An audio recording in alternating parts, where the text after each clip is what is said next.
बैजू लागत पगला गई बा।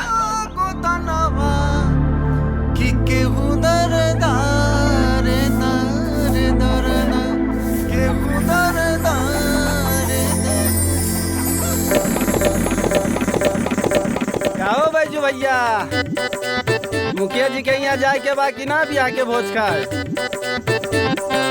अरे महाराज जी के टीम भी आवा था वहाँ बा, ललितवा के नाच देखे जाए के नहीं खे। उहे लौंडा नाच।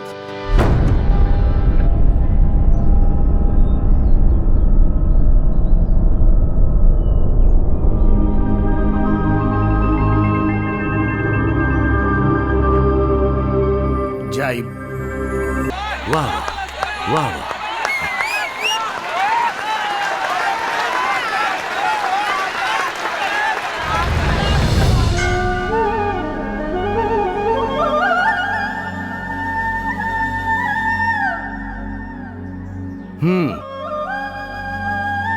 तो का नाम बतावला? बैजू। हाँ बैजू, बढ़िया नाम बा। कवन गांव के बड़ा? ओ मछरियावा। का कौन गांव? मछरियावा। मछरिया, हाँ बढ़िया नाम बा। गुरुजी मछरी यावा। हाँ हाँ हाँ, बुझा गईल। आवा बैठा। अच्छा बतावा, तुहार बाबूजी का करेलन? साइकिल चलावेले। साइकिल चलावेलन? जी, दिन भर साइकिल चलावेले। दिन भर साइकिल चलावेलन? काहे? कोनो विश्व रिकॉर्ड तोड़े के बा का? ना, वो उनकर बिजनेस है, वही से हमने के परिवार चलेला। बिजनेस बा? साइकिल चलावल कवन बिजनेस बा भाई? मतलब साइकिल पर टांग के खिलौना बेचेले। अच्छा जी। ओकरा से घर के खर्चा चल जाला? वाह। हाँ, थोड़ा सा बोवे खाए भर जमीन भी बा, और बाबूजी हमके पढ़ाइयो देले बाने। हम बीए पास हैं। तू बीए पास बड़ा? तब तू कुल काम का करबा? हम करब गुरुजी, आप एगो मौका दे के देखी ना।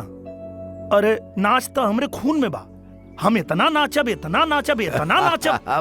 बुझा गईल। चाहे जे हो जाए, पर तू नचबा जरूर। हाँ गुरुजी, अब देखी ना, बीए कैले के बाद भी कोनो नौकरी मिलल ना, और बाबूजी हमके लेके बहुत परेशान रहले।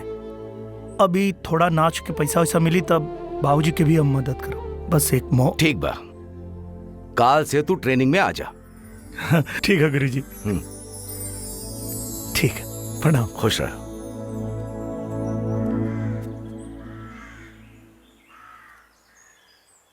महाराज जी, हम गईबो करीला। अच्छा, तनी सुर पकड़ी ना।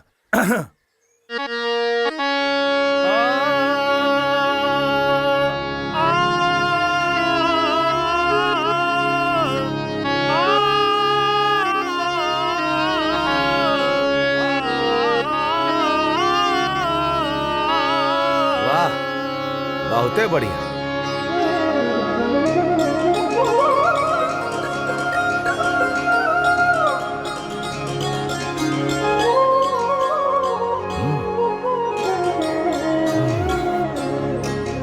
लौंडा काम के बा। अरे काम के ना काज के, दुश्मन अनाज के। खबरदार जो नाचे गावे के नामो लेहलस। तोहर माई बाप बहुत कलाकारी करके देख ले बा। अरे भीख मांग के जिए के चाहता है? यही दिन खातिर पढ़वले रही। नालायक कहीं का, कोनो काम न करी, नाच गाय के भीख मांगी। अरे सनक गईल बा तू। हाँ, यही ले सारा गांव ताना मारेला। पढ़ा लिखा के का मिलल? हाँ? अब सबके सोझा नाची। नालायक कहीं का। हाँ।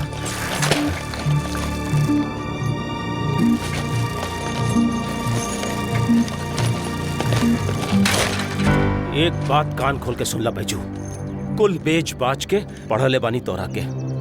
आप जाके कुछो काम खोज और घर चलावे के बारे में सोच। अरे आपन नहीं तो अपन बहन के बारे में सोच, ओकर हाथ पियर करे के बारे में सोच। अगर जे नाच गाए के प्रोग्राम भइल तो ठीक ना होई, कहे देता नहीं। नालायक।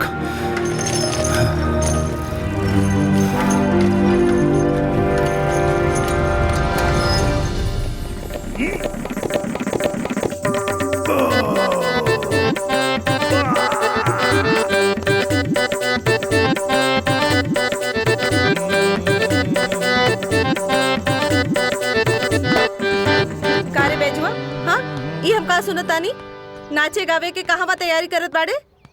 शादी बियाह छठी बरही जहाँ बोलाई लोग वहीं से जाके नाच गा दे। कलाकार बनल कोनो गुनाह बका हैं?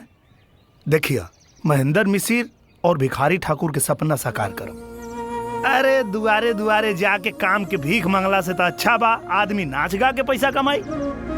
तू देखिए नाच गा के इतना रुपया कमाई क्या जितना कुल झोपड़ी है ना सब महल बना दे और ओकरा बाद अपना बहन के बियाह पूरा धूमधाम से करब। अच्छा फिर जब मास्टर साहब के पता चली कि बैजुआ लौंडा नाच करता तो तुरते बियाह काट दी है। हाँ ओकर बाद ढूंढत रही है आपन बहन खातिर बढ़िया लड़का। सबके हमार ब्याह की फिक्र बा भैया, बाबूजी के एक अलावा कोनो दूसरा सपना नहीं के आवत। तो समझ ले कि सपना साकार हो गई। काल्हे से प्रैक्टिस शुरू करे जाता नहीं। सच्ची सच्ची ये तो हम पहले से ही जानत रहे कि हमार बैजू भैया बहुत भारी कलाकार बाड़े। बुझतानी बढ़िया से समझतानी कि तू दोनों जने का कहे के चाहताड़ा। ए माई एगो बात कही सुनना सुनना। वो मिसिर जी वाला गनवा एक बार गाओ ना, तोरा मुंह से बहुत अच्छा लगेला। एक बार गाओ ना माई। ना बाबू ना, जब से तोहर बाबूजी मना कैले बाड़े हम तो गुनगुनौलो नहीं खी दोबारा। उस समय कुछ और रहे बाबू, हम उनके संगे गावत रही।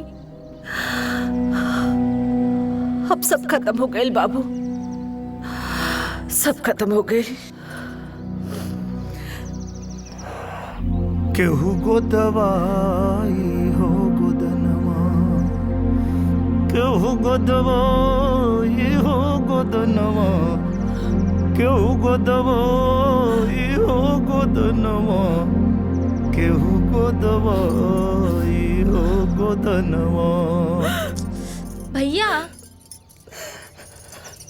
का करेला ऐसन? फिर रुला दिला ना माई के। हम का करी रे? माई बाबू के बचपन में गावत दिखले रहनी ना, हमरे दिमाग से निकलबे ना करेला। अच्छा तू बता, जेकर माई कलाकार जेकर बाप कलाकार ओकरे खून में कलाकारी बा तब तो उफान मरबे करी ना। पर जाना तारी हमके गावत देख के ना माइयो खुश होले। हाँ काहे कि वो अपना अंदर के कलाकार हमारा अंदर देखे ले। तोहरा के बेसी ट्रेनिंग के जरूरत नहीं के बुझात, पैदाइशी नचनिया बाड़ा।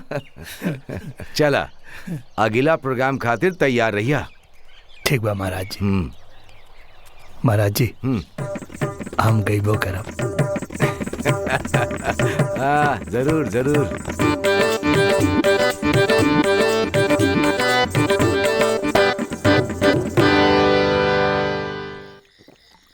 और भैया कैसन रहल ट्रेनिंग? अरे का ट्रेनिंग? महाराज जी कहले कि हमके ट्रेनिंग के कोनो जरूरते नहीं के, काहे कि हम तो पैदाइशी कलाकार हैं। अरे ई तो हम पहले से ही जानत रहनी। अरे हाँ बाबूजी पूछत रहन कहवा बा कलाकार। अच्छा तो तू का बोलू? अरे का बोली? हमें ही कहानी हाँ कि काम ढूंढे गए बा। ए बैजू ई जो तहरा भीतर कलाकारी फड़फड़ा रहल बा ओकरा के शांत करा, दूसर काम धंधा खोजा। तू तो जानत बाड़ा तोरा बाबूजी के ई सब बिल्कुल पसंद नहीं खे। तोहार बाबूजी तोहरा से ढेर असरा लगा के बैठल बाड़न।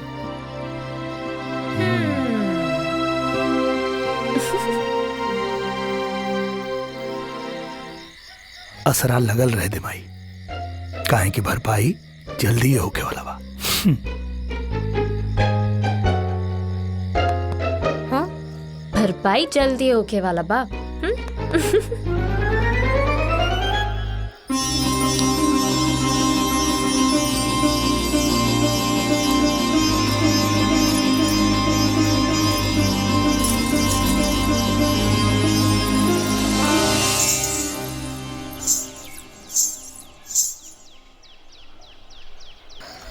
अरे ऐसा कौन काम करत बा बैजुआ? जो घर आवे के फुर्सत नहीं खे हैं? चंदा, अरे चंदा, सुनाई नहीं खे देत? कुछ पूछा तानी, कौन काम करत बा बैजुआ? अब अपने आई तब वो बताई। अरे बीए पास बा, कोनो बढ़िया काम मिलल हुई और का? कई दिना से देखा तानी, कबो दिन में गायब तो कबो रात में ड्यूटी। ऐसन कौन चाकरी करे लागल बा? हाँ? तरा पूछे के ना चाहिए ओकरा से? हाँ हाँ ठीक है, पूछ ले। चल खाना खा। रुका, तू दोनों माई बेटी कान खोल के सुन ली बात। वो जब आई तो ओकरा से एक बात साफ साफ बता दिया, हमार मर्जी के खिलाफ ई नाच गाना के चक्कर में पड़ल तो ठीक ना होई। बताए देता नहीं। चल।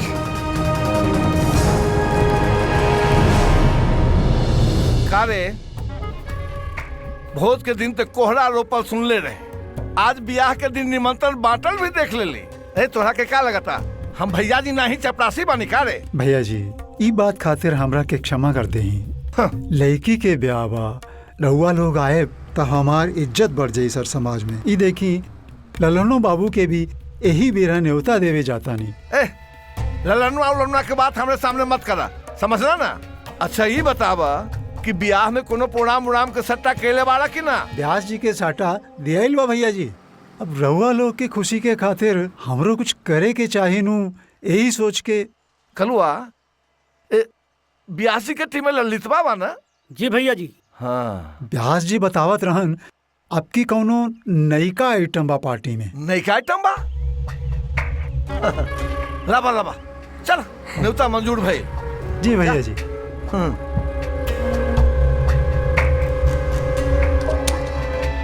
कलुआ चल देखल जाए कि नई का आइटम में कितना दम बा। और सुन, पता कर ललनमा जाता कि ना? हैं? जी भैया जी।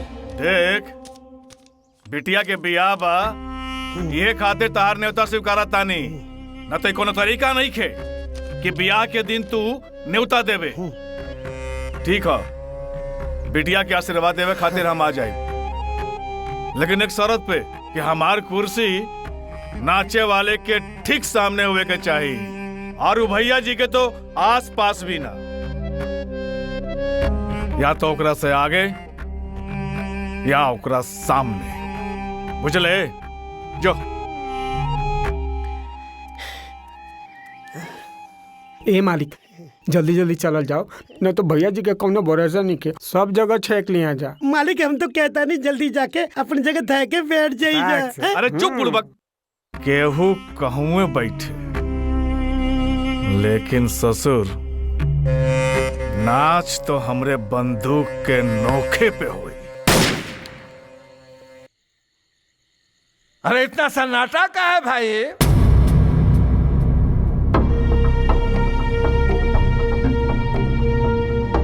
ए बजुआ रे, अरे तनी ठुमका लगा के नाच ना रे।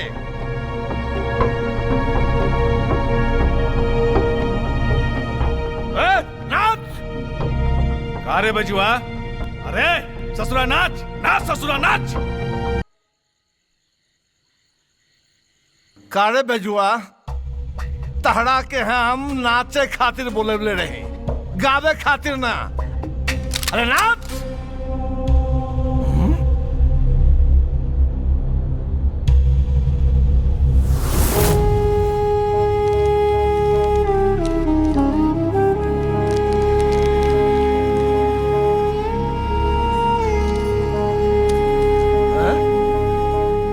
अब सकार नहीं के मालिक, हम थक गए नहीं, अब हम ना नाचब। थक गईले?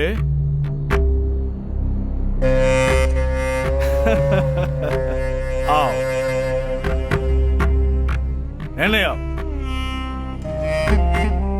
बैठ और सुस्ता।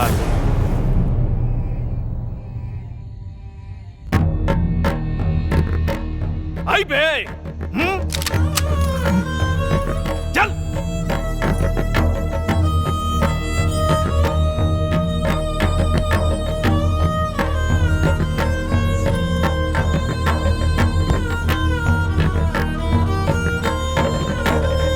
अरे आओ आओ आओ आओ।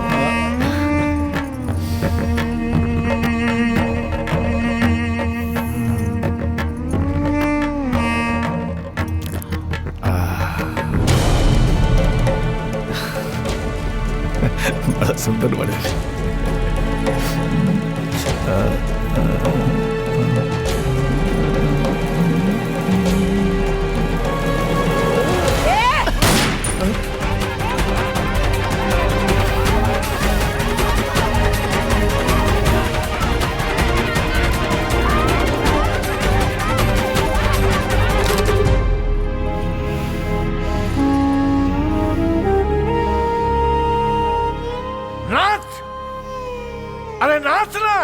नाच बैजू नाच। माई कपार तनी को ठंडा नहीं खे होत। पनिया गरमा गयल होई, जा दूसर ले आ।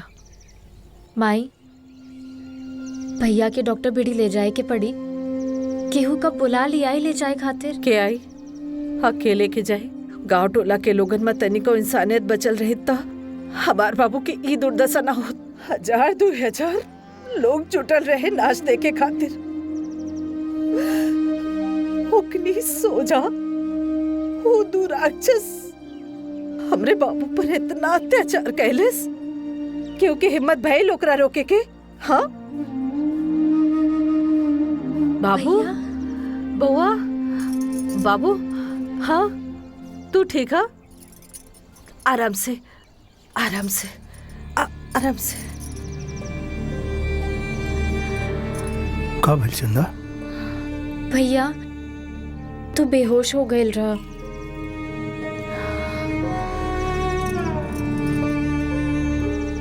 हमके यहाँ के लेके आइल? हमनी दोनों और के लाई। बाबूजी खैर करा कि शहर से लौटे ले नहीं खन लौटी हैं तब पता ना का हुई।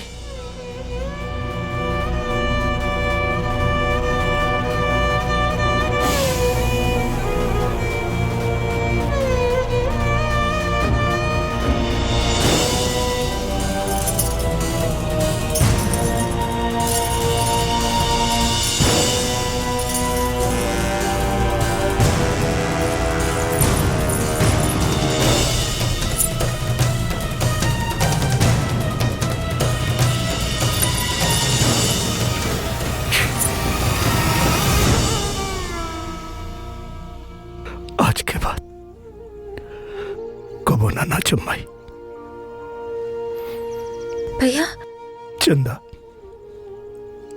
ई तोरे भैया के आखिरी प्रोग्राम रहे।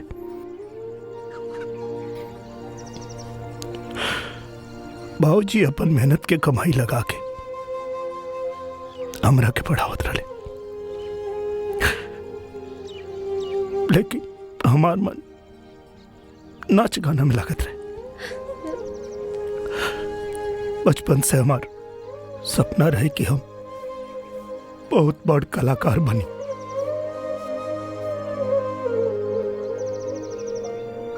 भिखारी ठाकुर जी के विधा के आगे बढ़ाई, अपने गांव जिला जवार के नाम रोशन करी। लेकिन बाबूजी सही कहत रहे, कलाकार बन के हमके कबो इज्जत ना मिली। चंदा हम बहुत दिल से नाचत रही और सब लोग ताली बजा के हमारा स्वागत करते हैं।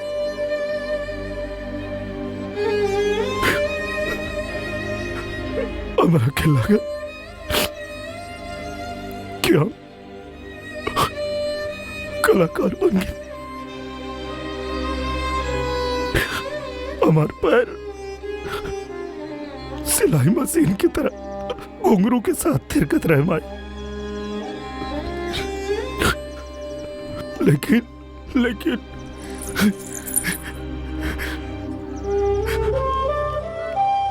छोटी सोच के लोग नीच करम कलाकार के इज्जत ना कर सके लो। और जो ना काम में इज्जत नहीं के ना वो काम हमके नहीं के करेगा माई। वो काम हमके नहीं के करेगा।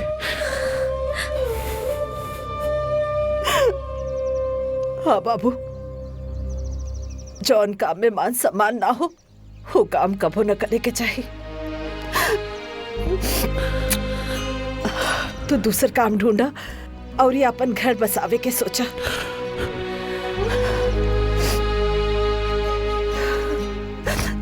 जो हम अपना खातिर ना माई, हम अपना बहन खातिर नाचत गावत रहे।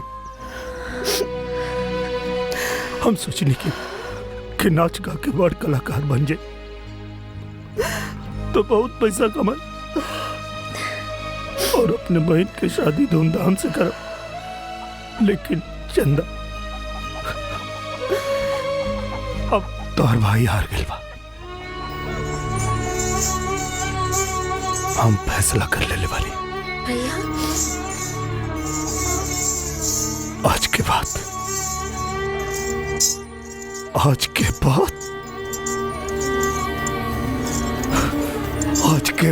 बैजू कबो न नाची।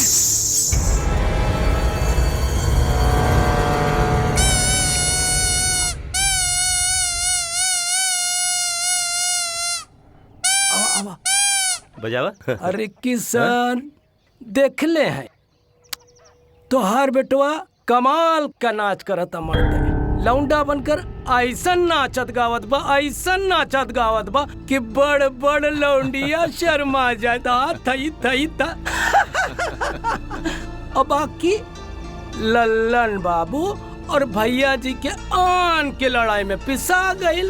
बेचारा के साथ बहुत जुल्म हो गई, भारी जुल्म हो गई। घर परिवार का इज्जत माटी में मिलाए के बेचारा दो ही पैसा कमाए खातिर लवंडा बनल और ओकर ही गति हो गई। जौनो भइल ठीक ना भाई। ना जौनो होखे, बाकी ई सब चक्कर में फेमस हो गई बैजुआ। हर तरफ चर्चा करम बा।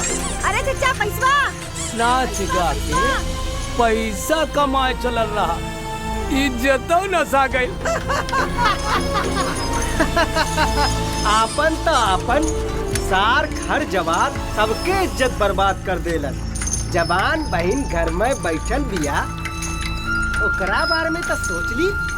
लवंडा बदनाम हो गई। हाँ, लवंडा बदनाम हो गई।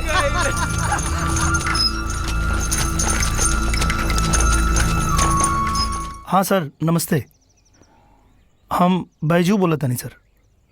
हाँ सर, आपसे बात भइल रहे ना काम खातिर के। हमके काम दे दी सर, हम बहुत मेहनत करब। एक्सपीरियंस तो कोनो नहीं के सर, लेकिन हम कर लेब सर। बस आप हमके एक मौका देना सर। कौनो मौका ना मिली तारा। मुंह दिखावे लायक नहीं के छोड़ला तू हमनी के। इज्जत नीलाम करवा देला गांव टोला में। यही दिन खातिर तारा पढ़वले लिखवले रानी हैं? नालायक, यही दिन खातिर।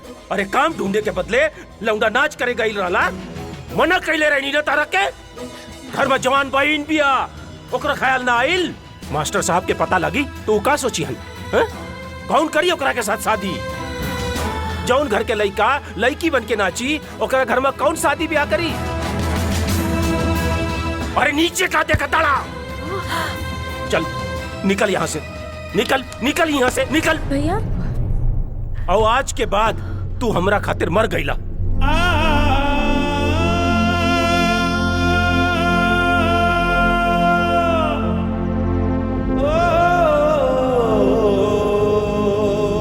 रउआ ऐसे काहे बोले तानी? आज से बैजू तू मत बोल, बता देता नहीं। आज के बाद घर में ही रही या हम।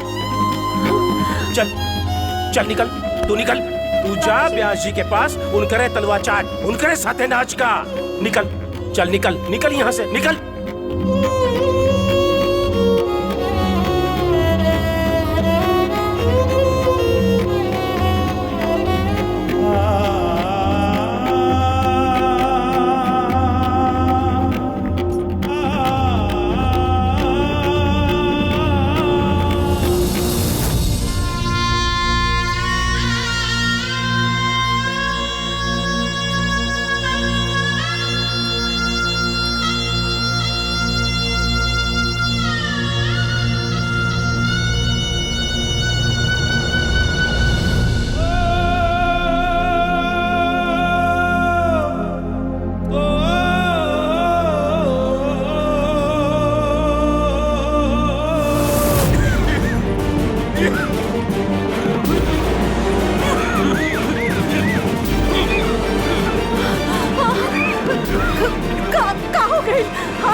पानी बाबूजी बाबूजी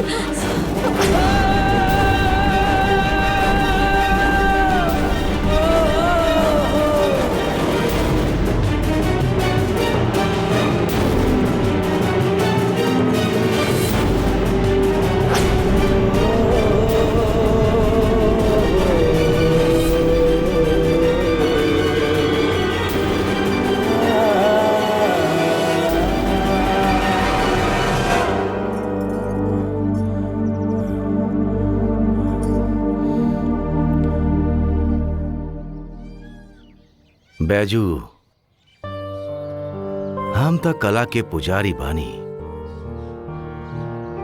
ये कला के परखे वाला लोग बहुत कम हो खेले।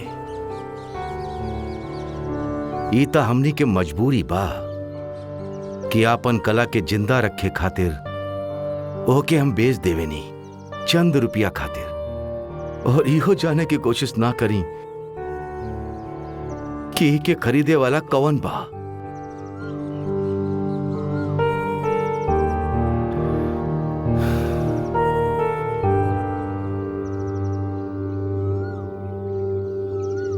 बैजू, कल जे भइल बहुत गलत भइल। अरे दू दबंग मिल कई के एक निरीह कलाकार के ऊपर आपन मर्दानगी दिखाइले। ई बहुत शर्मनाक बा। यह कारण हा कि लौंडा नाच जेकरा हमेशा सगुन के रूप में जानल जात रहे, वो आज आपन समाज से विलुप्त होखल जाता। बचावे की बहुत कोशिश कईनी, लेकिन मुश्किल बुझाता। का करल जाओ। तोरा के नाचे के मौका का देनी, वो ललितवा आश्रम छोड़ के आपन घर चल गई।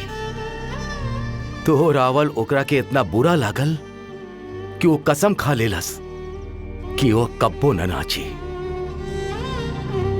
अरे वो ललितवा के साथे कितना बेर गलत भइल बा।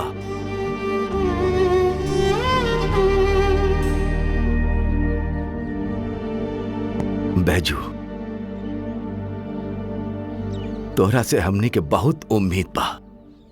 हमनी के लागे लागल कि ही कला एक बेर फिर से जिंदा हो जाई। आपन बिहार में ही ना, पूरा भारतवर्ष में भी ना, सारा विश्व में तू आपन नाम कमाईबा।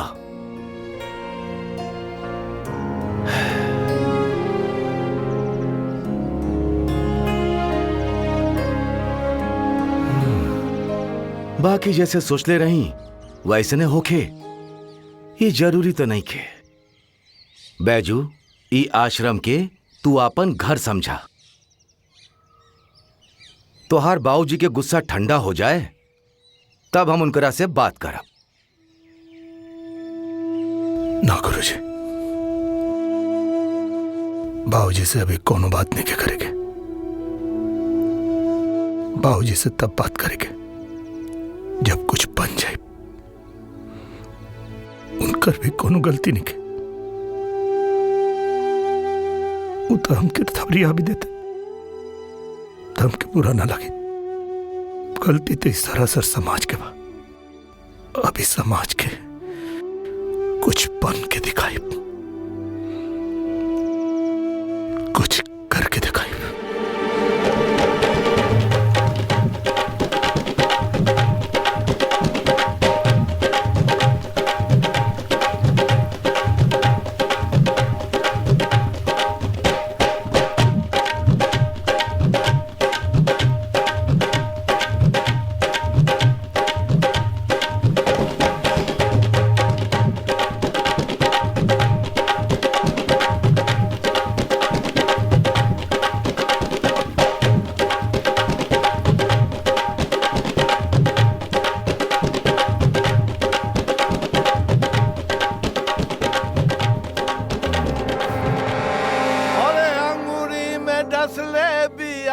नगिनिया है रे नंदो जियरा जलादा। अरे दियाला जलादा तनी भैया जी के बोला। इस ससुरा बेजुआ जाके ओकरा के गोद में बैठ गई, जाके ललनमा के गोद में। हमार तो इज्जत चल गई। अरे वो तो गलती से आसमान में चल गई फायर, नहीं तो उड़ा सीने में ठोक देती गोली ससुरे के। बाउर तो हमरा भी बहुत लागल मालिक। अरे हमरो के भी मन में आइल कि सरवा के गर्दना पकड़ के हट हट हट मारा रखते पर मुँह लाल कर दे। हमर गर्दन तो बेकार है, वहां तक कुछ नहीं करे तू सब ना मर्द कहीं के। ए बलुआ, अब बजुआ का नाच जो है ना अपन दरवाजा पे होखे के चाहे। ठीक बा मालिक। जरा पता करिए तो कहाँ बाटे वो।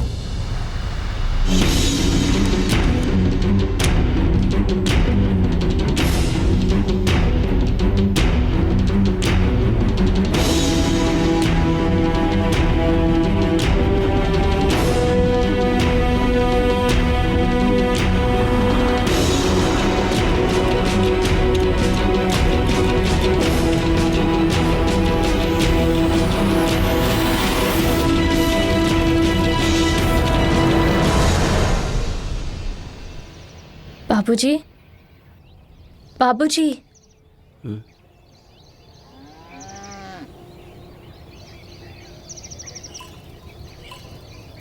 बाबूजी, खाना खा ली? रहे दो, भूख नहीं के।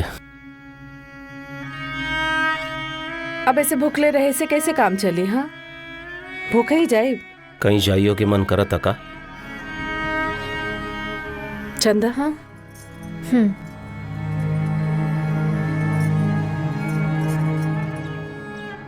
अब जौन हो गइल बा ओकरा के दिल पे धाके काहे बैठल बानी? सब कुछ भुला के आपन काम करी। वही भुलावे के कोशिश में लागल बनी, बाकी कौनो काम में मन नहीं खेलागत। हमरा पता बा, बैजुआ के दिलो जान से चाहेला रउआ। उहा त रउआ के भगवान मानत रहे, रउआ के कोनो कसूर नहीं खे। और बैजुआ भी का करित? काम नहीं खे ढूंढले। ऊ कितना जगह गइल, बाकी नौकरियों तो मिले के चाहिए। ऊपर से रउआ बीए पढ़ा देनी। अब इतना पढ़ लिख के कोनो मजदूर की नौकरी ना नू करी, और कछु काम ढंग के मिल जाये तो करिए ली हित।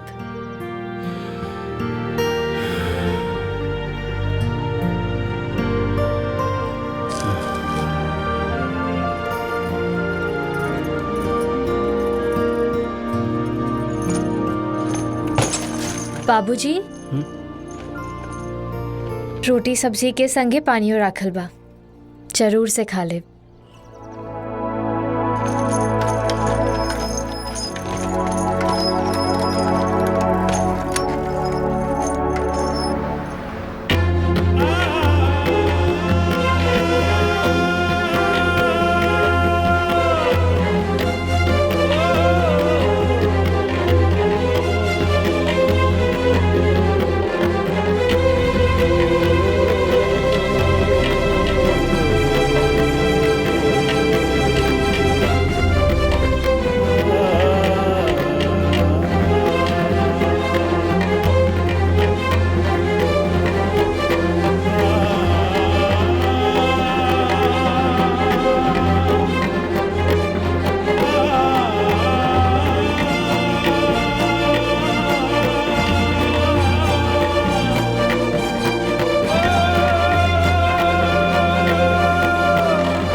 मान तो गैले रहे बेजुआ।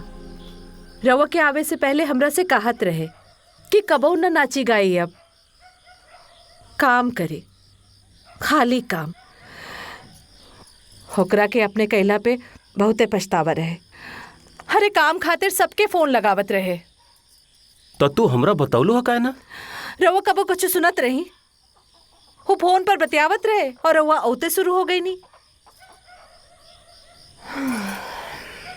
जाने लू बैजू के माई, होकरा जाए के बाद हमरो कोनो काम में मन ना लगत बा। बड़ा उम्मीद रहा बैजुआ से, दिन रात मेहनत करके होका पढ़ौले रही, कुछो बड़ा काम करी, हमार नाम आगे बढ़ाई। अब कितना दिन हम पुरान साइकिल में खिलौना बेचत रहा।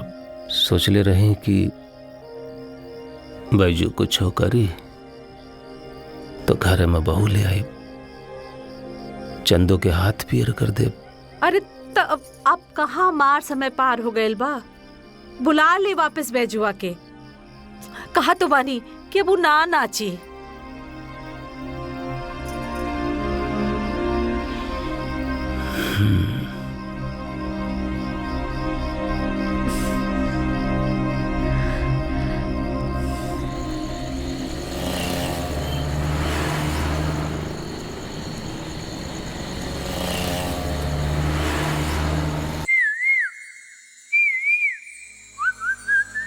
आधी आधी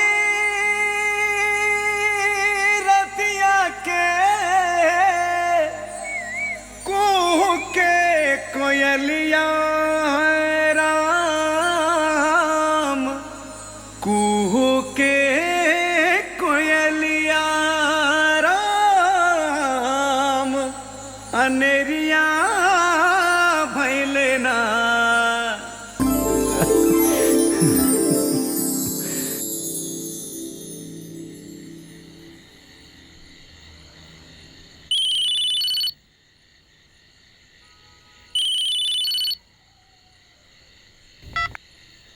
हेलो हेलो हेलो भैया, खुशखबरी बा। का खुशखबरी बा? बाबूजी के माई मना लेनी। अब तो जल्दी से घरे लौट आवा। जानत रहा माई का बोली? माई बोली बैजू काम करे चाहता, वो अब कभू नाच गाना ना करी। भैया बाबूजी बहुते चाले तोरा, हम अपन कान से सुननी। कहत रहलन बड़ी उम्मीद रही बैजुआ से। भैया अब तू जल्दी से आजा, माई बाबूजी खुश हो जाइए।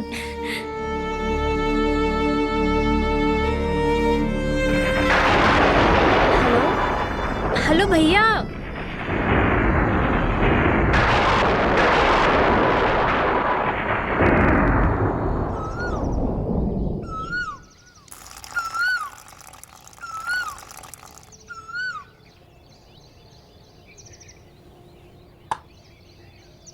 अरे बैजू, ए बैजू। हाँ गुरुजी। ओह, कुशवाहा जी के निमंत्रण आइल बा। मंत्री हवन, कला संस्कृति विभाग पटना में। अच्छा। सरकारी कार्यक्रम बा, बड़ बड़ लोग जुटिहन, पत्रकारों सब रहीहन। तैयारी करा और ऐसन कुछ करे के बा कि आगे के रास्ता खुल जाए। नमस्कार महाराज जी। महाराज जी के प्रणाम। महाराज जी, अरे बैजुआ के किस्मत एकदम चरचरा गई बा। अरे भैया जी तो एकरे डांस पे दीवाना बन गइल बड़ा। बुलावा भेजले बाड़न बैजुआ के खातिर। अरे स्पेशल प्रोग्राम अपने दुआरी पे रखले बाड़न। आप चली और आप अपना टीम के लेके पधारी के कष्ट करी। ओह, बैजुआ से पूछे के पड़ी। बैजुआ तो सजोए बा, पूछ ले। बैजुआ का तो किस्मत खुल जाई। का रे बैजुआ, का सोचत बाड़े? महाराज जी, हम अब सोच ले बानी कि अपना कला के सस्ता लोग के सामने ना बेचब, बल्कि अपने कला के प्रदर्शन करब वो लोग के सामने जेके कला के कदर होगी। भले हम एगो लौंडा नाच करे वाला साधारण लड़का नहीं, लेकिन आपके शागिर्द बन के अब हम कलाकार बन चुकल बनी। और अभी कलाकार के केहू खरीद ना पाई और ना ही अब केहू के इशारे पे नाची। अब हम सोच ले बानी, हमार सुरताल हमरे मर्जी से लगी, केहू के बंदूक के नोक पर ना। और अब हम भले भूखे मर जाए, लेकिन पैसा खातिर केहू के अपन अपमान ना करे दे।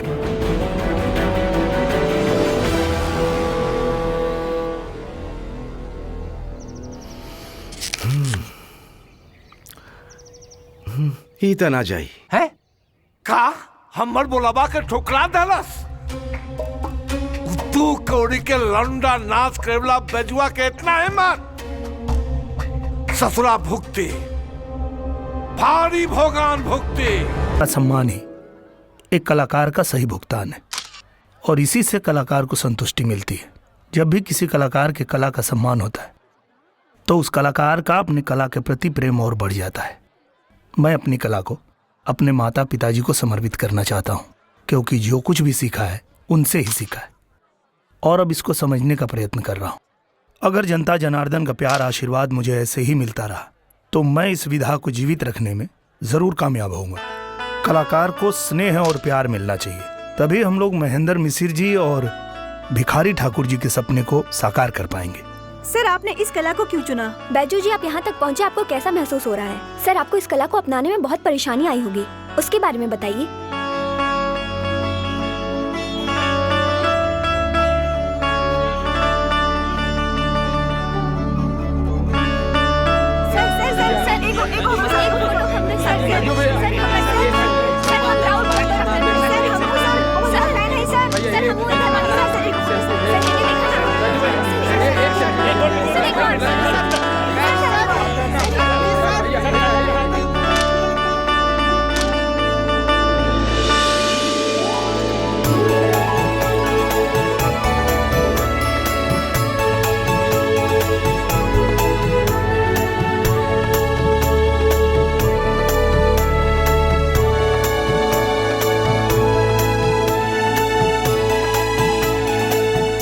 छोटे से गांव के गरीब परिवार में पला बड़ा बैजू भोजपुरी लोकगीत के साथ लौंडा नाच को देश विदेश में ख्याति दिलाने को अग्रसर है। लौंडा नाच को एक अलग रूप में प्रस्तुत करके बैजू ने इस कला को बहुत बड़ा सम्मान दिलवाया है। बाबूजी, बाबूजी ये देखा, माई माई भारी आवा। बाबूजी ये देखा बाबूजी, माई, अरे माई भारी आवा जल्दी। अरे का हो गए, काहे चिल्लात बाड़ू? अरे माई ये देखी का छपल बा, ली पड़ी देखी।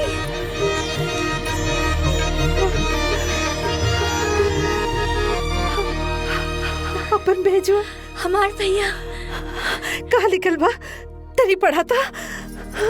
कला का सम्मान ही कलाकार का भुगतान है। कलाकारों को भीख नहीं, प्यार चाहिए। मच्छरियावा गांव का लड़का बैजू ने अपने कलाकारी से सबको मंत्रमुग्ध कर दिया। लोगों ने कहा कि एक दिन बैजू अपने देश का नाम रोशन करेगा। बैजू ने अपने अंदर इस छिपे प्रतिभा का श्रेय अपने माता पिता को दिया है, जो काफी पहले गांव में घूम घूम कर पूर्वी और विदेशिया गाया करते थे।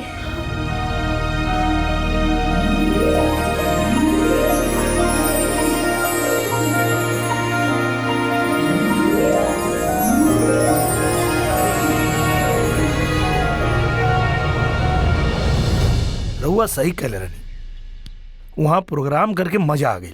पहली बार पता चलल कि जब कलाकार के सम्मान मिलेला तब कैसन महसूस। चला, अब तू आपन बाबूजी से बात करा।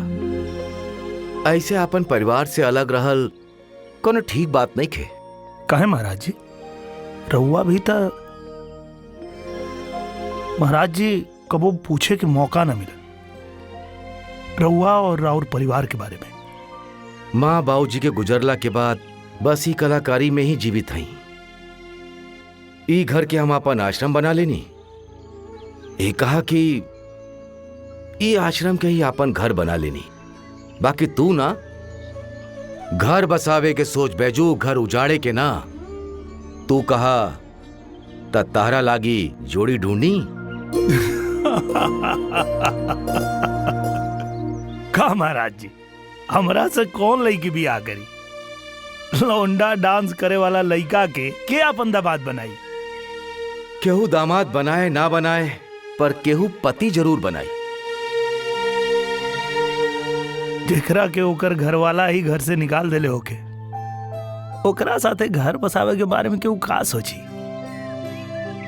सोची, जरूर सोची। बस तू समय के इंतजार करा। कल ही मास्टर साहब भिड़ी जाए के पड़ी। काहे का हो गए अचानक? अरे बिनती करब उनका से चंदा के बियाह के ले जाई। पता बा उनका घर में चंदा सबका बहुत ही पसंद बा। लड़कों के ट्रेनिंग चालू बा, जल्दी नौकरियों लाग जाई। हमनी के कुछ होकर के चंदा के बियाह करे के बा बस, वरना ई बैजुआ इज्जत के सत्यानाश कर देले बा। केहू के पता लाग जाई तो कौन ई लौंडा नाच करे वाले के घर में बियाह शादी करी। बस जल्दी से बियाह हो जाए। तू अपन गहना निकाला, थोड़ा बहुत खेत बा वो बेच दे, फिर जल्दी से बियाह करके बेटी के विदा करे के बा। अरे चलो तू बियाह के तैयारी करा। इतना सब कुछ जल्दी कैसे होके? अरे हो जाई, सब हो जाई। ऊपर वाला सब कुछ करी। कहीं नहीं नू, तू बस बियाह के तैयारी करा। हाँ हो जाई। हम नहीं कहत कि राउर चिंता जायज नहीं है, बाकी हमरो भी तो समाज में मान सम्मान बा। अब हमरा बेटा के राउर बिटिया पसंद बा त हमो ही बिया खातिर तैयार बानी। बाकी ई बात के ख्याल रखब ई शादी बैजू के बिना संपन्न हो जाए। हमार भरोसा करी मास्टर साहब, सबके पता बा कि हम ओकरा कबे के घर से बेघर कर चुकल बानी। हमनी के कौनो रिश्ता नहीं खे। रहुआ तो बस बारात लियावे के तैयारी करी।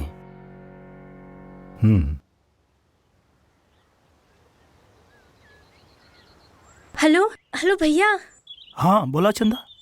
भैया भैया बाबूजी हमार ब्याह करावताड़े। केकरा से? उहे मास्टर जी के लड़का अंश से। लड़का तो अच्छा बा, हमहू तो ये चाहत रहे कि तोर बियाह वही जे होके। तो ब्याह में तू ना आई बाका? भैया कैसे हो करके घरे आ जाइया। तू ब्याह में ना आए पर तो हमरा अच्छा ना लागी। भैया कुछ हो करा पर शादी में जरूर रहिया बस। हेलो हेलो हेलो भैया का भाई चुप काहे हो गईला? तू आई बा ना? देखो भैया बाबूजी कुछ हो बोलस, तू चुपके से आ जाई है। तोहरा के हमार कसम बा, अय्या जरूर।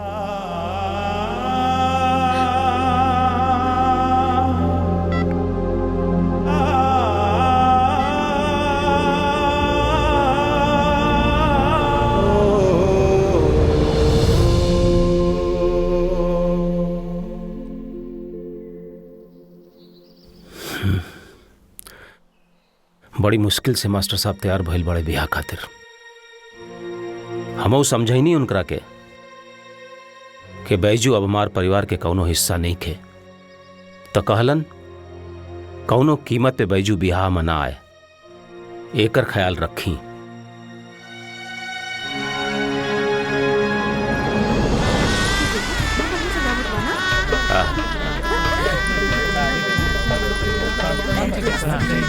अरे बिटिया बहुत बड़ी हो गई।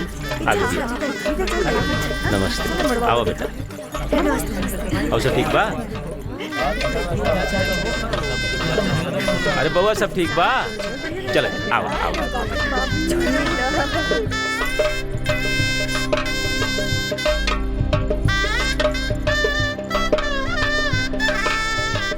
हो गईल की ना, बारात पहुँचे वाला बा। नंदुआ बतावत रहे कि बाराती खूब सज धज के आइल बारन जा, बहुते कार जीप लेके। हाँ अच्छा हाँ।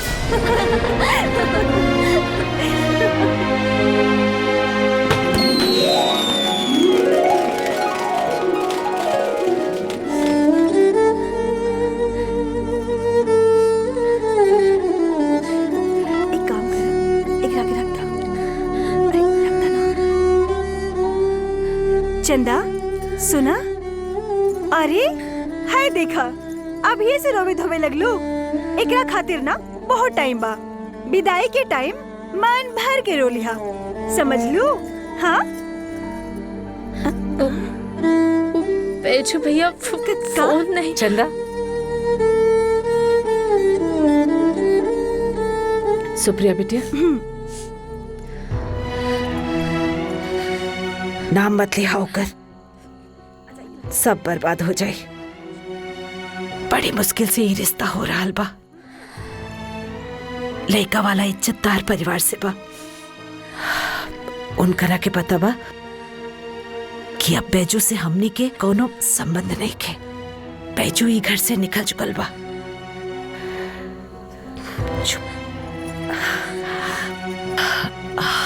अब अपन सकल सुधारा, बारात आ गई बा।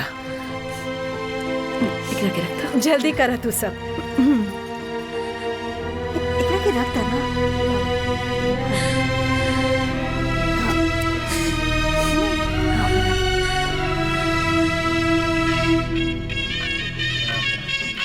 आई मास्टर साहब।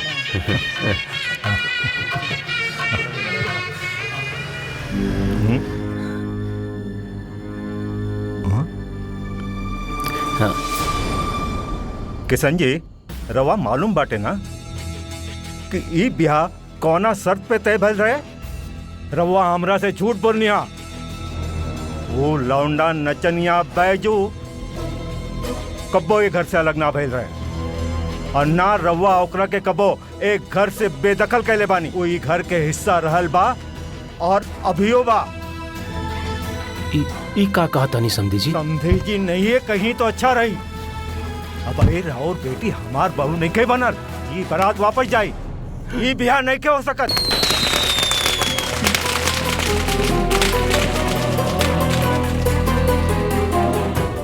बाबूजी का भाई रुआ ऐसन करब?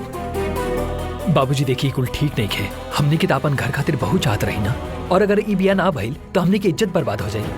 अरे अगर ये ब्याह हो गई तो हमारी इज्जत नीलाम हो जाए। तो चुपचाप जाके गाड़ी में बैठा। ये ब्याह ना हुई, ये हमारा आखिरी फैसला बा। मास्टर हम बर्बाद हो जाए मास्टर साहब। हम समाज में का मुंह दिखाई? विश्वास करी रहो हमनी के। हम कहता नहीं ना तक केहू से पूछ ली। बैजू कई महीना से यहाँ नहीं खे रहा। हाँ, ओकरा संग हमार कोनो रिश्ता भी नहीं खे। हाँ, विश्वास करी हमनी के। तो फिर ऊ के बा जे राउर घर में राउर बेटी संगे मौजूद बा? हाँ के भाऊ?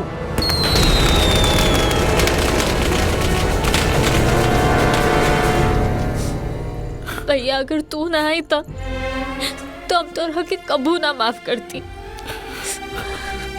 अरे पगली, कहीं तो हमारी बहन हो तू। हम तुम्हारे शादी में कैसे ना आई थी, कैसे नाराज करती तो के? नाराज तो तू कुल बाराती के कर देला। बता ना कौना जन्म के बदला ले ताड़ा। लौंडा नाच करत करत मन नहीं के भरल तो आ गईला अपन बहन के डोली रोके। अरे लौट गई बारात। भैया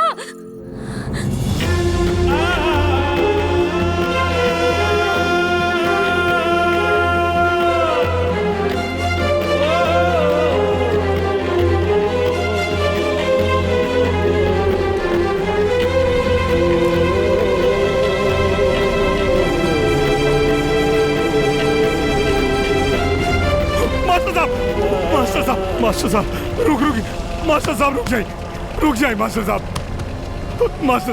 गाड़ी रोका। मास्टर साहब ऐसा मत करी मास्टर साहब। मैं हमरे बहन के का गलती बा मास्टर साहब? हमरे माई बाबूजी के का गलती है? आप सोचिए, चक्कर दरवाजे से बारात लौट जाए, वो लड़की के काल हुई। गलती हमारे मास्टर साहब। जो सजा देवे के बाद वो हम के दी मास्टर साहब, हमरे बहन के ना मास्टर साहब। अरे हम तो एक घर से बेघर हो चुकल बानी, और वो हमके कसम दे दे कि भैया एक बार मिले आजा, तब चोरी से उसे मिले आगे नहीं मास्टर साहब। हम आपसे वादा करे था नहीं कि हम बहुत दूर चल जाए और लौट के कभी भी हम यहाँ ना आए मास्टर साहब। हमरे बहन के कोनो कसूर ना मास्टर साहब। ओके माफ कर दी, गरीब प्रणाम करी मास्टर साहब और बारात वापस ले चले। हम आपके आगे हाथ जोड़े तारी मास्टर साहब। चलो मास्टर साहब।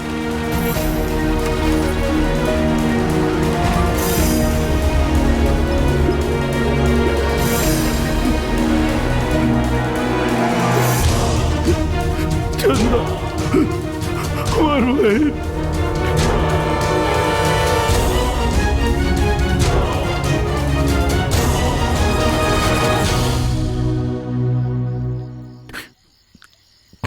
ए बैजू, जौन होवे के रहे हो गई। ऊपर वाला के कुछ और मर्जी हुई। तू मजबूत इंसान बड़ा, फाइटर बड़ा, ऐसे रोवल ठीक नहीं खे। आपके कलाकार नहीं के रोवत महाराज जी। एगो बहन के अभागा भाई रोवत। पता ना हमार बहन कोने हाल में होगी। जवन भइल ठीक है भइल। जौन परिवार भाई बहन के अलगा करे, दुआरी पे आके बाप के पगड़ी उछाले, वो परिवार के बहू बने के हमरो कोनो शौक नहीं खे। खैर बाप भगवान हमरा बचा ले।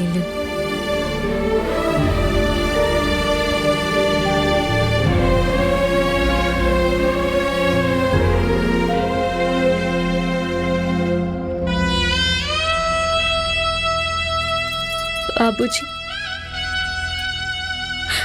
रउए कहत रही नु कि भीख मांगला से कुछ ना मिलेला, कुछ करे के बाद अपने आप के लायक बनावा।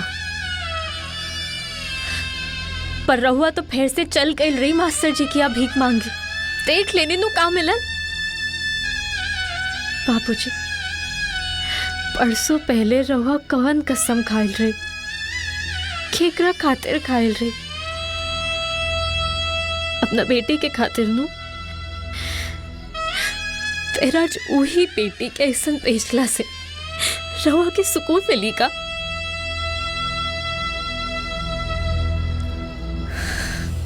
बैजू भैया ये घर के सदस्य रहलन और रही है। जेकरा हमरा अपनावे के बा हमरा अपनाई, यही रूप में जैसन हम बानी। हमरे बदले के जरूरत नहीं है।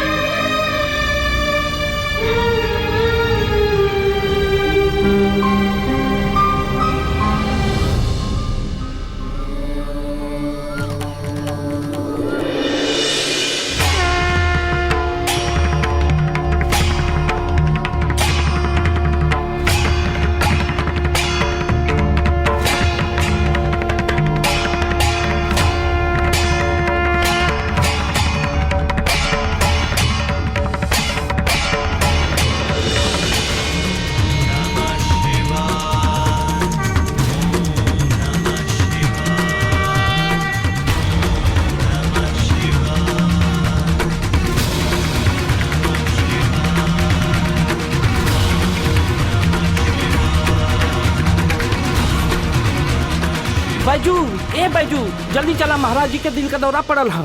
का? महाराज जी के दिल का दौरा पड़ल बा।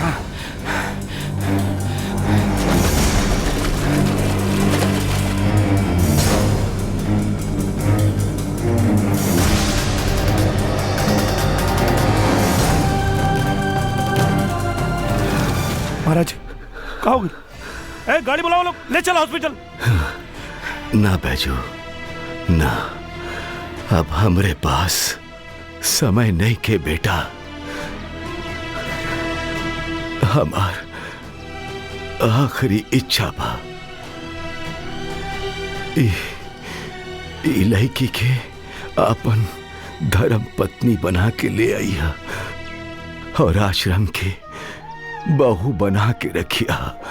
एकरा में ओकर पता लिखल है। उ तहार इंतजार करतिया। बैजू महाराज।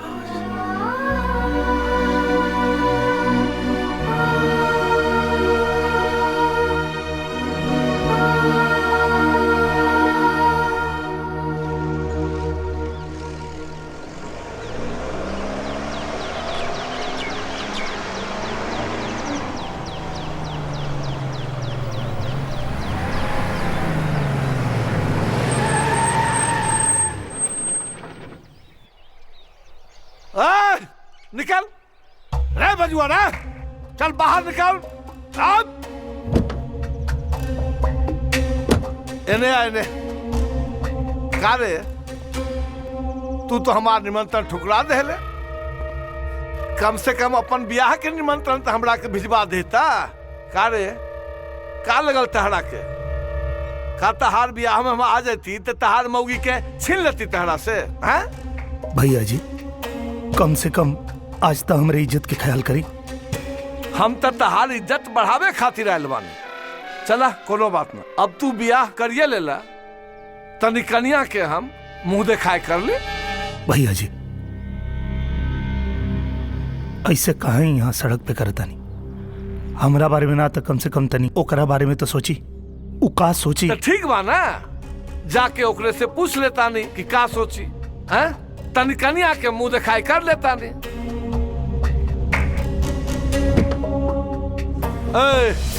अब पट से बाहर आबू कि अंदरे घुस के हमरा तहार दर्शन करे के पड़े। तनी हम हूं तो देखी कि लौंडा नाच के वाला बेजुआ से के लड़की बियाह के ले बिया। अरे का नाम बा तोहार रे?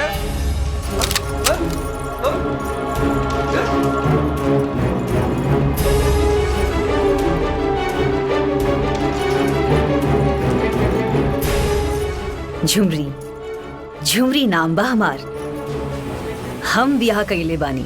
लकर ला मुंह दिखाए के रस्म पूरा। बहुते शौक रहे ना हमार दर्शन करे के। हटा बंदूक। अरे हटा ना। तहरा मालूम नहीं खे कि तहरा सामने भैया जी खड़ा बालन, कोई मामूली गांव वाला ना। ना तो ई बंदूक हटी ना हम। जिंदगी से प्यार होके तो अपन चमचन के साथ निकल जाए यहाँ से। तू टके की लड़की, तू भैया जी से मुंह लगावती है। खबरदार, अगर हमरे मेहरारू के बारे में एक शब्द भी गलत बोल रहा था ना, निकला यहां से।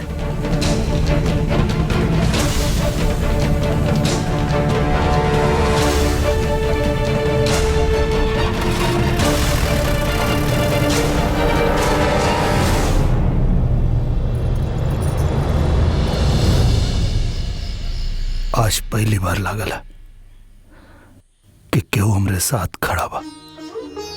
आज पहली बार एहसास भइला कि हम मर दे लौंडा नाच करत करत।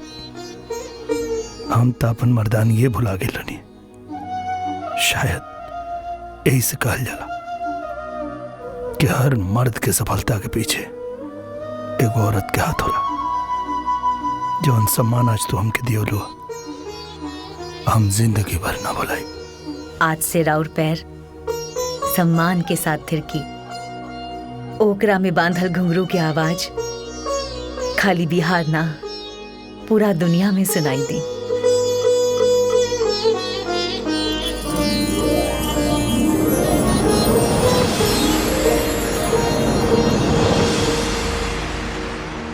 माई जन्म देती हमरा के छोड़कर चल गईली। कहे के तुम्हारा जी हमार बाबूजी रहलन। बाकी बेटी होके के सुख हमरा कभू ना मिलल। बाबूजी ना चाहत रहलन के हमरा के केहू लौंडा नाच करे वाला के लईकी जाने। यही खातिर हमार पालन पोषण नानी की यहाँ भई। नानिए हमार सब कुछ रही।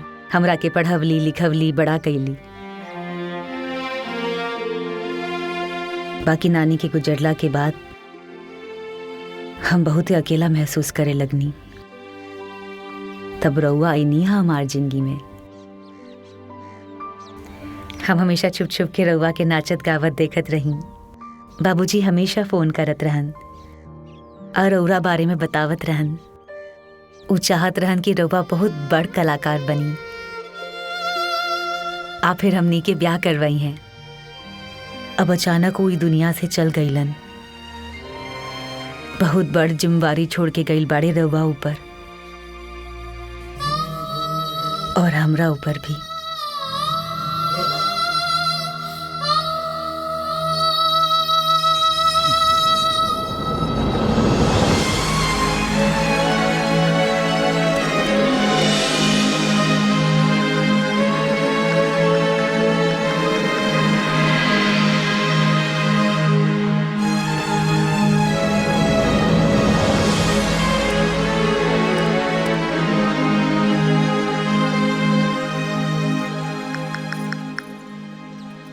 जी सर, हाँ मैंने आपको मेल किया, एक बार आप देखिएगा।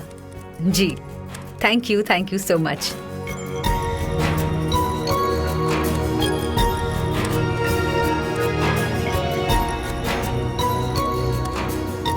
का जुगाड़ लगावा तारू? जुगाड़ ना, प्रोग्राम फिक्स कराता नहीं। बहुत बड़ी इवेंट मैनेजर से बात हो गई बा। ई देखी एगो आवरी कंफर्मेशन आ गई।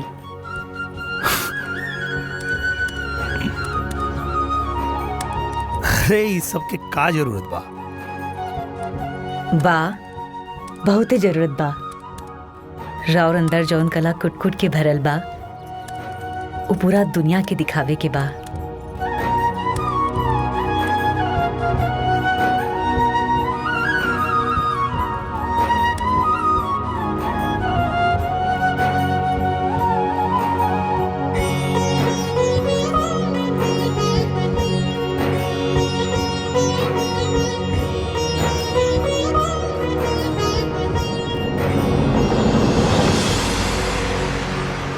महेंद्र मिसिर और भिखारी ठाकुर की कला के विरासत को आगे बढ़ाता हुआ एक छोटे से गांव में पला बड़ा गरीब परिवार का लड़का अपने सपनों को पूरे देश में साकार करने में लगा हुआ है।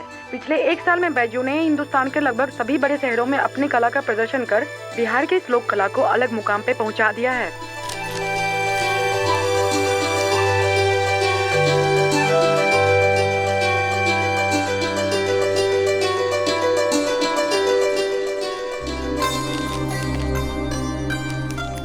ये हाल रही तो जिंदगी भर खातिर बिजी हो जाई हम। जब से भी आ भइल बा बहरे बाहर घुमावत आरू। कुछ महीना में पूरा भारत के दर्शन करा देलो। अब लंदन से इनविटेशन आइल बा। लोक कला के फेस्टिवल हो रहल बा। पूरा दुनिया से कलाकार जुटी हैं। इंडिया से जाइब रहुआ। हम जाके का करब? हमरा अंग्रेजी बोले के सहुरे ना। इंडिया से कला संस्कृति विभाग की टीम जाता। रउआ चिंता करे की कोनो जरूरत नहीं खे। भूली मत कि अब रउआ बैजू नहीं खी, बैजू महाराज बानी। तू तो नाम ले लू हमार। सॉरी, आज के निकल गेल खुशी में। कोनो बात ना, हमरा के अच्छा लगल। अच्छा एगो बात बताओ, हम लंदन चल जाए, तू यहाँ अकेले रहो? तू चला लंदन। आश्रम के संभाली और हम अकेले कहाँ बानी। हमार घर बा, सास ससुर ननद सब बाड़े। आज न तो कल उनके लगे जाए के रहे। अब सही समय आ गइल बा आपन गृह प्रवेश के।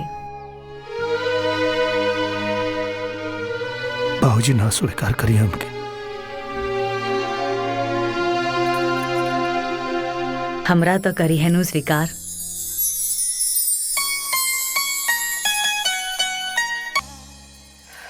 चाय। माई माई, अरे माई माई माई, देखा ना अखबार में का निकलल बा। देखी बाबूजी, राउर बेटा कहाँ से कहाँ पहुँच गइल बाटे। अच्छा पढ़ा का लिखल बा? लिखल बा एक पिछड़ा गांव का गरीब लड़का बैजू महाराज बनने का सच।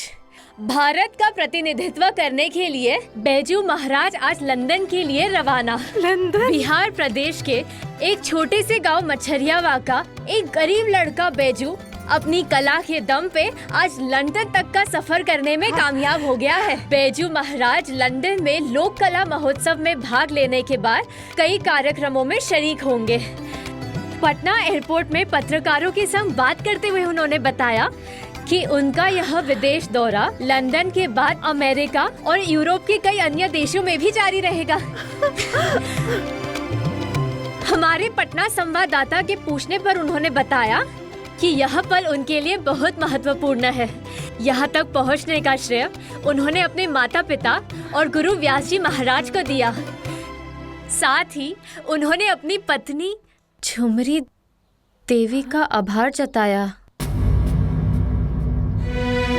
जिसके प्रयास से आज वो विदेश में अपनी धरती से जुड़े कला का प्रदर्शन करने जा रहे हैं।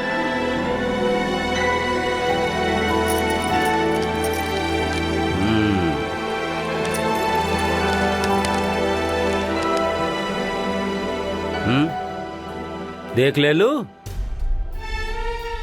सुनाई देलस कि ना? तोर महाराज बियाह करके आपन घर बसा लीलन, बाकी तारा याद करे के समय ना मिलल उनका। और तू पढ़ ले लू, बड़ा प्रेम रहा है भाई बहन माँ। हो गई दिल का तसल्ली, पूरा हो गई सपना बहू लियावे के। हमार तो सपना तब पूरा होई जब आरती उतार के बहू के घर ढुकाई करब। तो कर लीना अपना सपना पूरा अम्मा जी।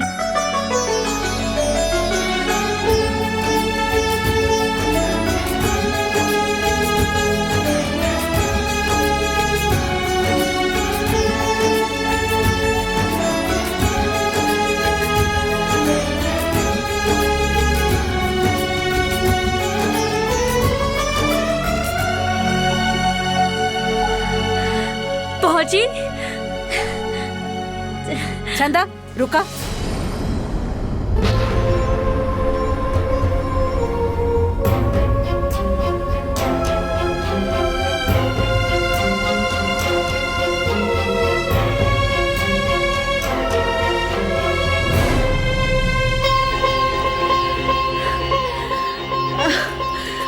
पहले आरती तो उतार ले बेटा, जा लोटा भर के चावल ले आ, जा। लावती माई।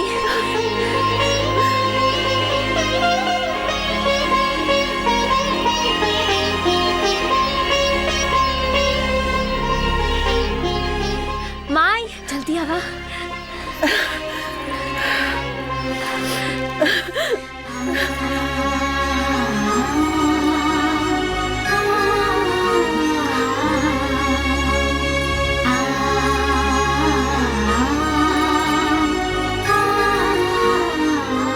रखा। हाँ। भीतर आई। रुको।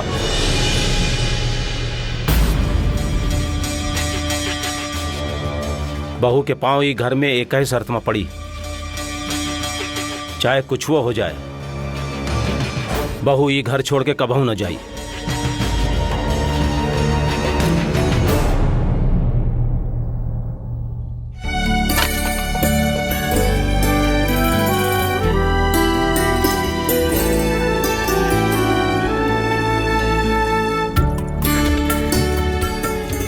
खुश रहो।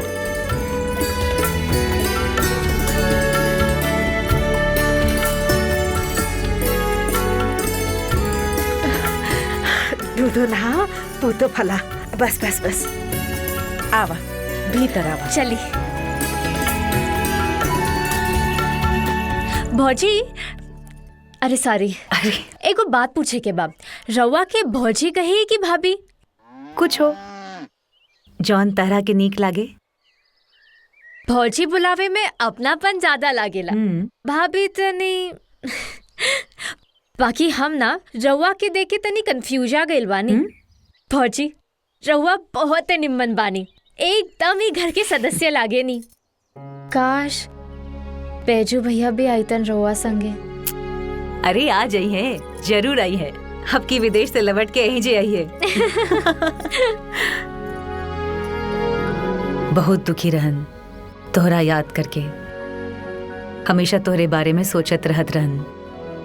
उनका बहुत सदमा लागल रहे जब तोहार बारात लौट गई रहे।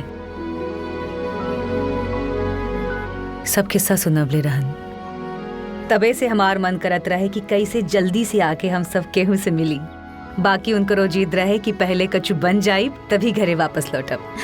अरे अब कितना बनी है, इतना बड़ तो बन गई लन। अरे अम्मा जी, अम्मा जी। हाँ रवा खुश नहीं की हमरा आयला से? अरे अरे ऐसन कोनो बात ना हा बिटिया, हम काहे ना खुश रहा, हम तो बहुते खुश बानी। हाँ अगर तू भैजुआ के संगे आईतू तो औरी बेसी खुश होती, पर कोनो बात नहीं, हम बहुत खुश बानी। ए चंदा, चंदा आज बाबूजी निकलत नैखन घरवा से, तनी जाके पूछा था कि का बात बा। माई हमरा डर लगता, हम ना जाए, पता नहीं का बोली है। का है हमारा वे से उनका की कोनो तकलीफ बाका? नहीं अम्मा जी, कही तो हम पूछ ली ही। अरे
बैजू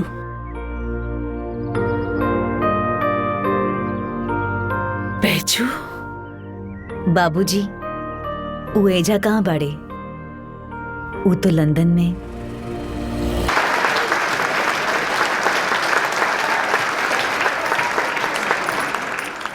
हम सच कहा था नहीं, ब्याह टूटे के सबसे ज्यादा दुख हमरे के भइल रहे। वो दिन पता ना का भइल रहे बाबूजी के, हमहू ना समझा पाई नहीं। बैजू भैया बहुत समझौले उनका, पर ऊ बेरा ना जाने उनकर मन में का सवार रहे। बैजू भैया के गिड़गिड़ावत देख के हमरा के बहुत बुरा लागत रहे। तबे हम सोच लेने की चाहे कुछ हो जाए, बियाह हम चंदा से ही करब। रउआ से हमार निहोरा बा कि हमरा के माफ कर दी ही, और हमनी के बियाह खातिर हाँ कह दी ही। यदि ई बियाह ना भइल तो ई कलंक हम ना सह पाई। हाँ कर दी बियाह खातिर। हमनी के हाँ कैले से का हुई? मास्टर साहब के मंजूर हुई का ई बियाह? हमार बात हो गई बा उनकरा से। उनकरा अपन कैला पे बहुते पछतावा बा। बस यही कारण उ चाह के भी रउआ सामने ना आ पाइलन। हम उनकरे आदेश से ही आइल बानी।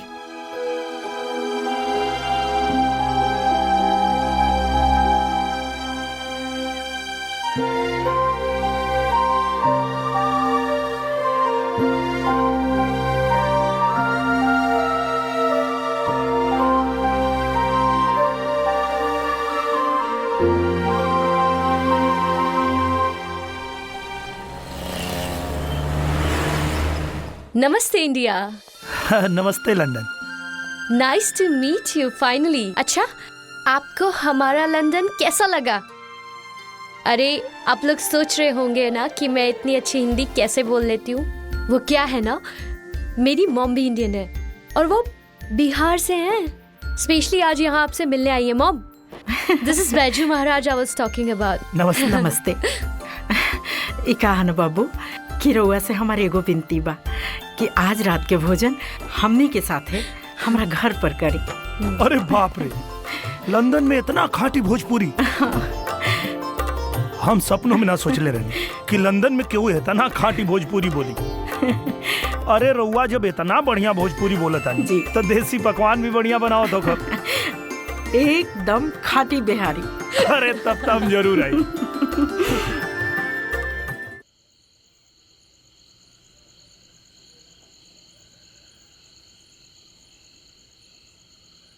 पहुंची का भइल? इतना देरी तक ने रहुआ जागल बानी। केकरा फोन लगाता नहीं आधी रात के? अच्छा, तो भैया से बात हो रही बाप।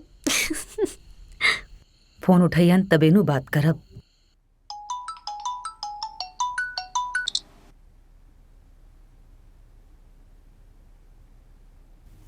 बहुत अच्छा खाना बनल बा जी।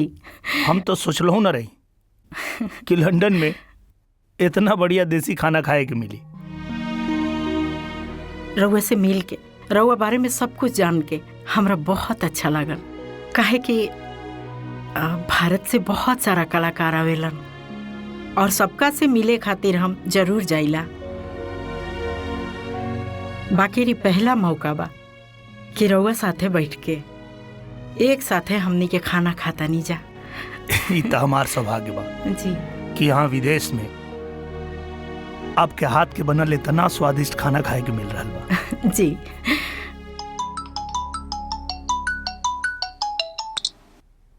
आप रिसीव कर सकते हैं।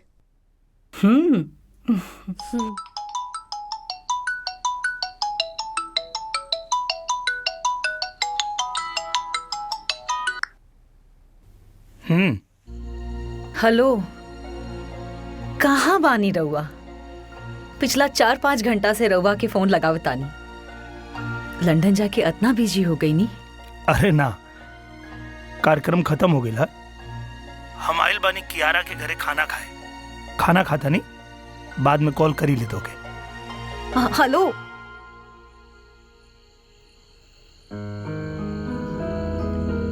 भौजी का भइल? का कहलन?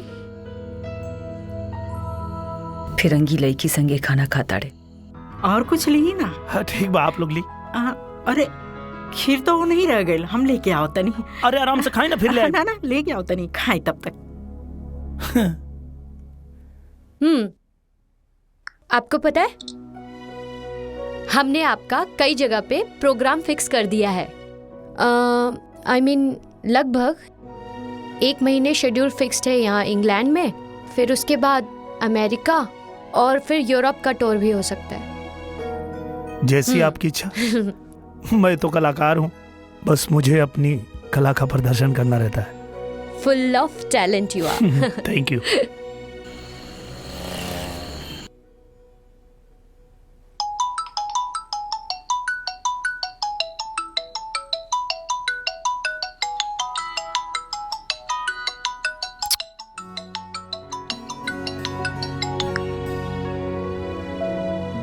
Hello. Hello, good morning. Good morning. अभैले सुतले बानी का? का भइलो? 9 बज गई।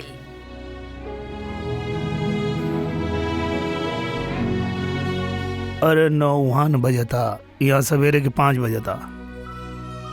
अरे हाँ, सॉरी, रउआ के जगह देनी। और कॉल ना आइल तो हम सोचने की हम ही फोन कर ली ही। हाँ बिजी हो गई रही, फोन ना कर पानी। अब अगला बार हमू आइब संगे, फिर कुछ हो ना भूले देव, बुझाइल। हाँ ठीक बा तैयारी कर ला, अगला बार तू आ जिया। चंदा के ब्याह के दिन रखा गई अगला हफ्ता 7 तारीख के। का रउआ जल्दी से आवे के प्लान बना ली। इतना जल्दी? अरे तू तो हमके यहाँ फंसा दिले बाड़ू। लगातार यहाँ प्रोग्राम होता, अभी लोग पता न कहाँ कहाँ के प्रोग्राम बुकिंग कैले बा। इतना जल्दी हम कैसे आ पाई? आवे के तो पड़ी, बहन के ब्याह बा। बात करी वो इवेंट वाली कियारा से।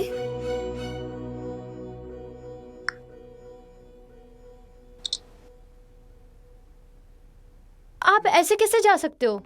अभी तो आपको और भी शोज करने हैं। और यू नो ये शादी का क्या है? आप नहीं भी जाओगे तो हो जाएगी ना। आप बाद में जाके उनसे मिल सकते हो। आप लकी हो कि आपको पहली बार में इतने सारे शोज मिल रहे हैं। आपको खुश होना चाहिए और ऐसी अपॉर्चुनिटीज आपको अपने हाथ से नहीं जाने देना चाहिए। एक कलाकार को अपनी कला से प्यार होना चाहिए। बाकी द शो मस्ट गो ऑन।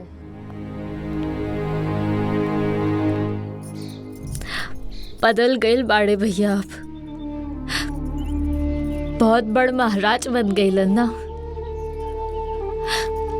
इतना मानत रहन हमरा और हमरे ब्याह में ना आई।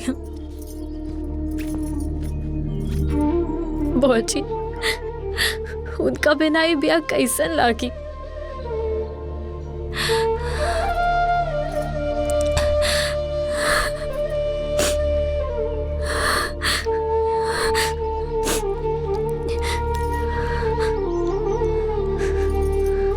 तू चिंता जन कर, वो कोशिश कर रहल बाड़े। हम उनकरा से एक बेरी औरी बात करब। ओजी रवा केहू तरी उनका के आवे के कहीं ना आए हन तो एक गाँव का लोग का सोचे। जनी रुआ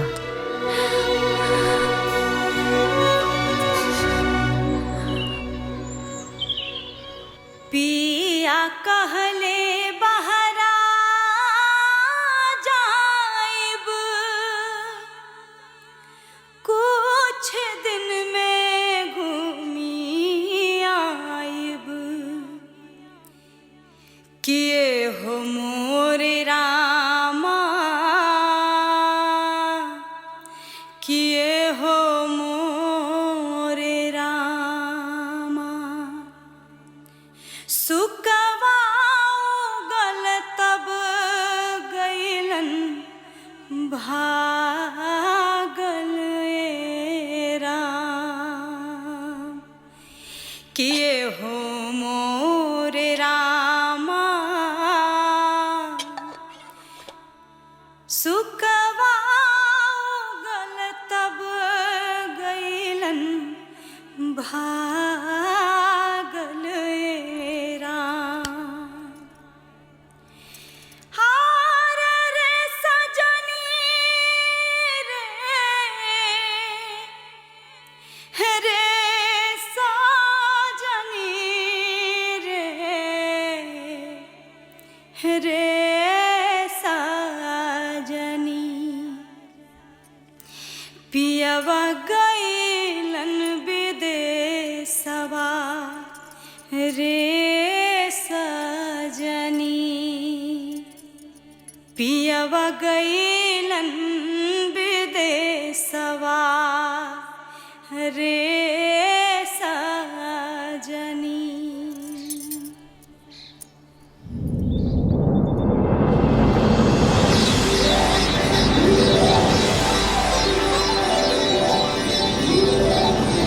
अरे थोड़ा नाश्ता पानी देख ले आओ। ठीक बा, जाओ। हाँ प्रणाम। बधाई हो किशन भाई रघुआ। अरे आई आई आई। घर तो एकदम झिलमिलाता। हाँ वो सुनिए बैजू महाराज ना पहिन शादी में। वो कहा कि कोशिश तो बहुत कैलस लेकिन विदेश के प्रोग्राम तो थोड़ा नमस्ते चाचा। मुश्किल। नमस्ते बेटा, आवा आवा।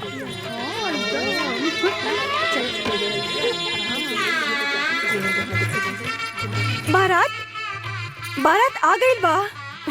संजुआ बतावत रहे कि बहुत सारा गाड़ी आवता। हाँ हाँ चला चला जल्दी चल कर देखी जाए। जल्दी करा। हाँ चला चला। ना आए हन भैया नु।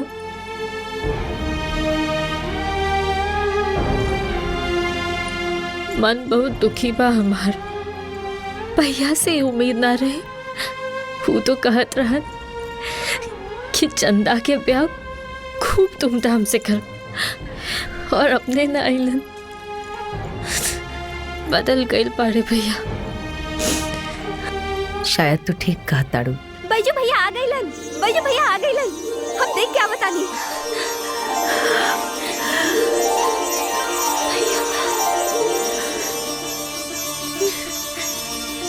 भाई बतार आई ना। अरे जान देवेला तारा पर। अब खुश।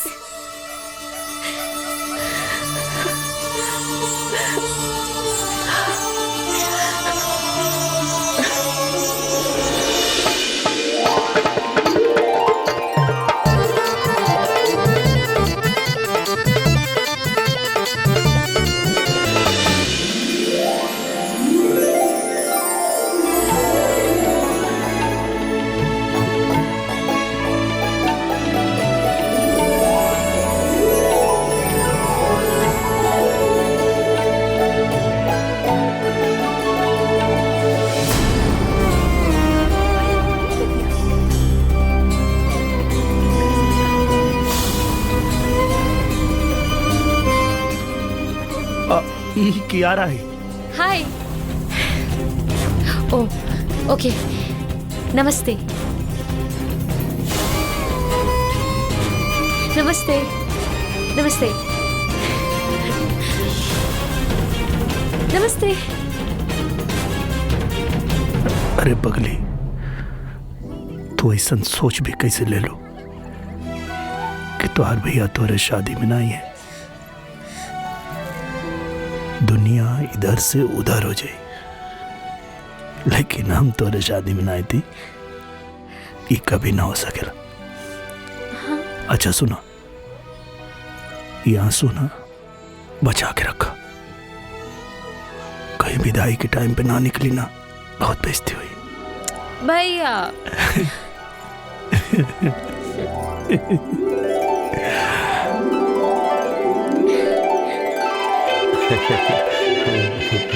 हाँ?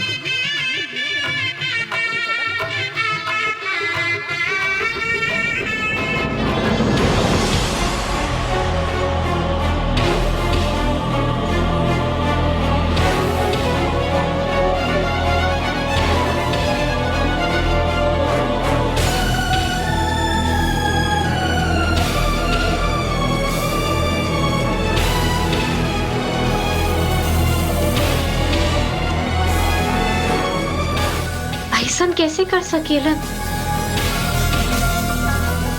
बाबूजी कहाँ बाड़े?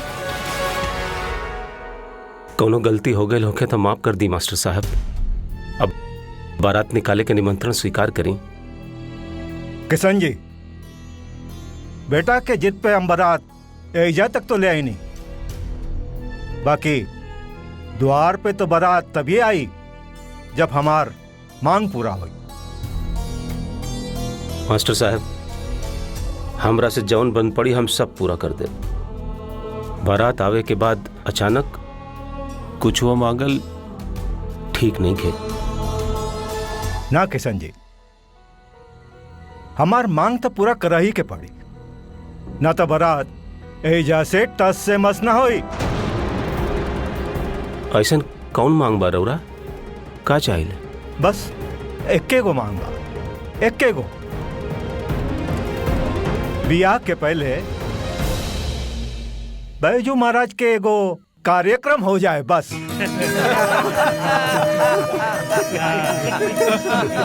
रहुआ अगर कही था तो हम अपना से जा करके बैजू महाराज से निवेदन करे के चाहब। अरे एकर कौनो जरूरत नहीं थे, हम जाके बैजू से बोलत हई। हो गइलू रवा लोग के मन के मुराद पूरा। अब तो हम अपन कर्जा माफ समझी नो।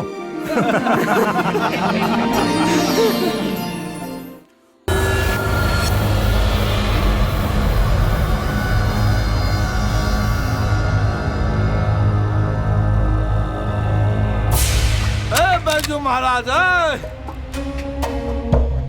एक बात तो बा भाई, कि तहरा जैसन लौंडा नाच केहू न कर सकेला। अरे तनी हमरो मजा दे दा भाई। आवा तनी सोझा के नाचा। आवा नीचे आवा। अरे आन रे।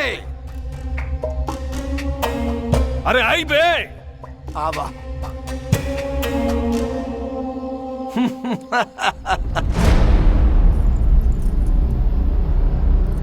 बैजू रुक जा, बैजू रुक जा। जेकरा कला के कदर नहीं खे ओकरा सोझा नाच के आपन और आपन कला के अपमान मत कर। किशन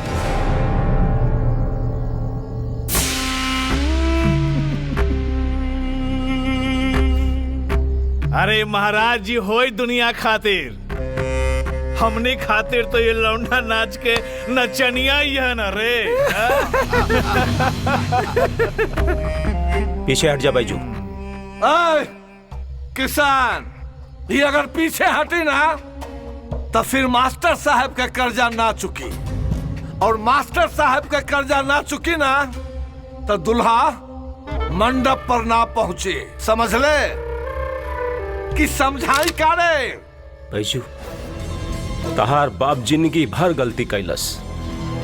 हम गलती कैनी तोहरा के संगीत से दूर रखनी। हम गलती कैनी तोहरा के नाचे से मना कैनी। हम गलती कैनी तोहरा से नाता तोड़ के ताकि चंदा के बियाह हो जाए। आज तू हमार आंख खोल देला बेटा। अब चाहे जौन हो जाए तू मंच के मर्यादा मत लांघिहा।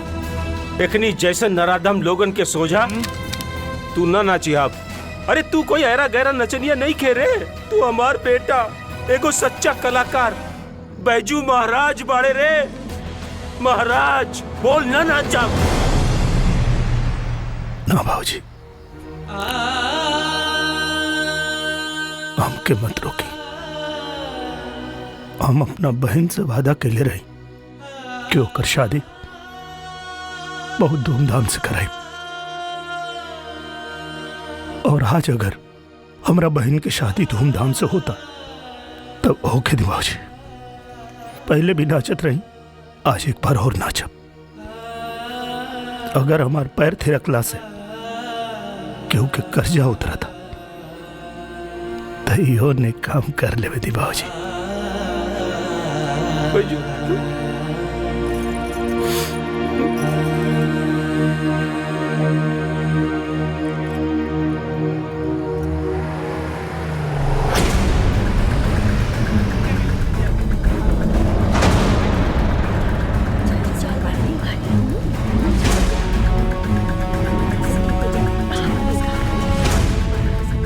अरे बैजू महाराज जी, हमरा आवे से पहले ही कार्यक्रम शुरू कर देनी।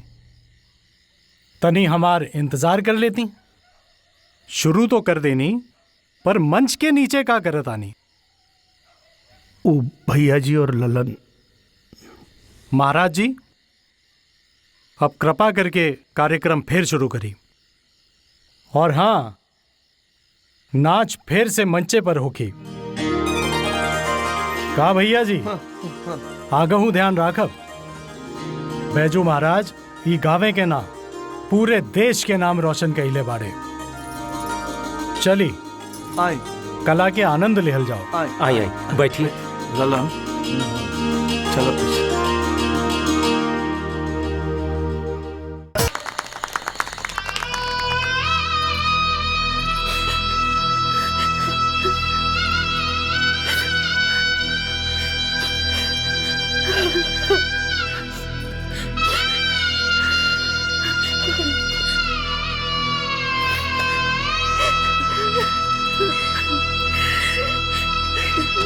नीमिया के डाल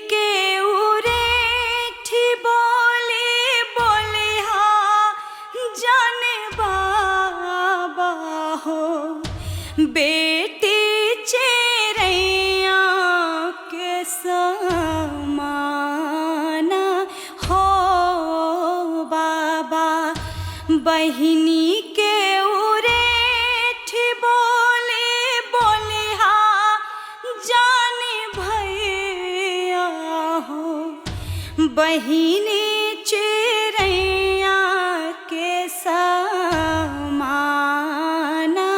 हो भैया। कर पगली कहले रहनी ना तोर बिया बहुत धूमधाम से कराई।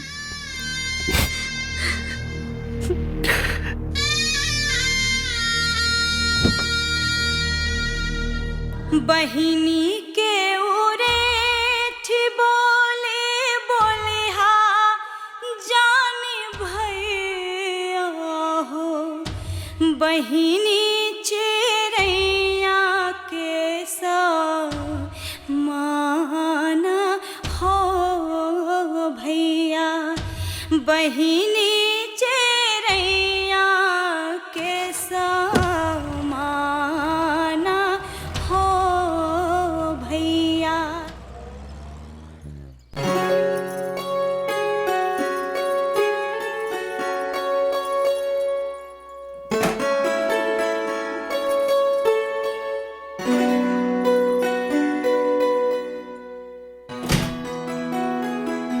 सुना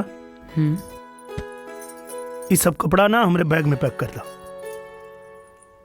और हाँ थोड़ा माई से कहिया कि एक डब्बा भेली रख दी और थोड़ा सा घी रखवा दिया और सत्तू भी रखवा दिया। वहां विदेश में घर के खाना की बहुत याद आवेला। कब जाए के बार हुआ? काले जाए के बा। यहाँ से पटना, पटना से दिल्ली और फिर दिल्ली से डायरेक्ट फ्लाइट बा न्यूयॉर्क के।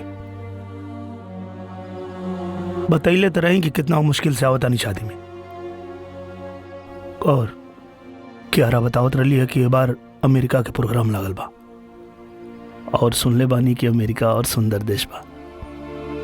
प्रोग्राम बहुत लंबा चली काहे कि प्रोग्राम के एडवांस बुकिंग हो गई बा।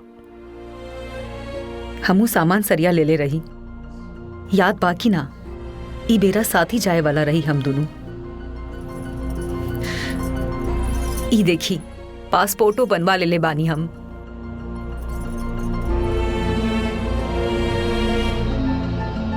जब से आइल बानी एको बेरा ठीक से बतियले नहीं की हमरा से। एको बेरा पूछ लहू नहीं की कि हमार मन में का चलता। ई देखी बीजो लग गई रहे लंदन के। हम बात कैले नहीं क्यारा से।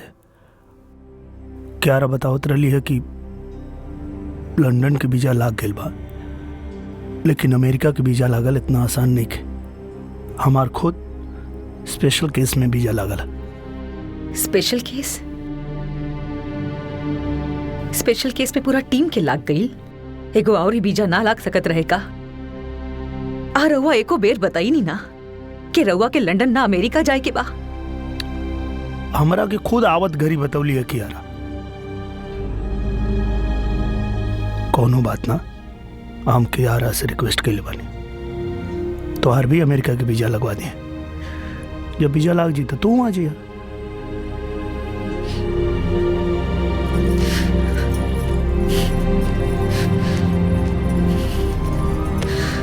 ठीक बा, हमरा और कपड़ा पैक कर दे।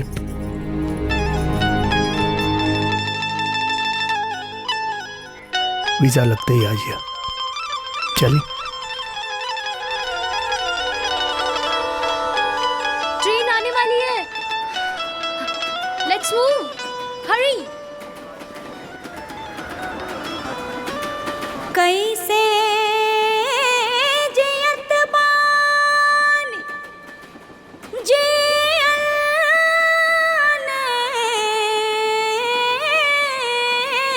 बाटे भैले जिनगिया पहाड़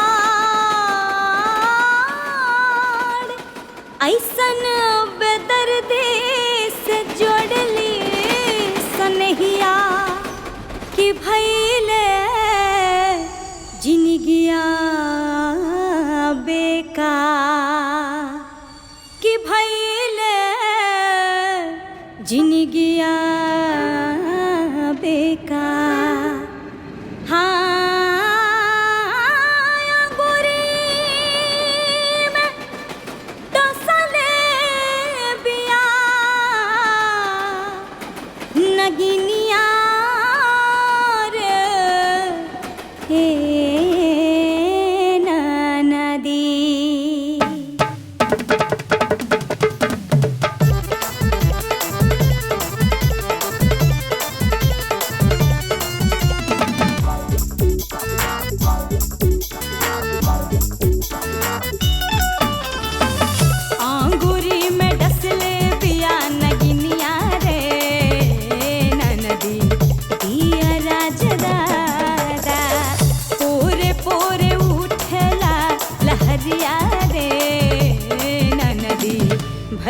के बुलादा दियरा जरादा भैया के बुलादा दियरा जरादा अपन भैया के बुलादा पूरे पूरे उठेला लहरिया रे ननदी दियरा जरादा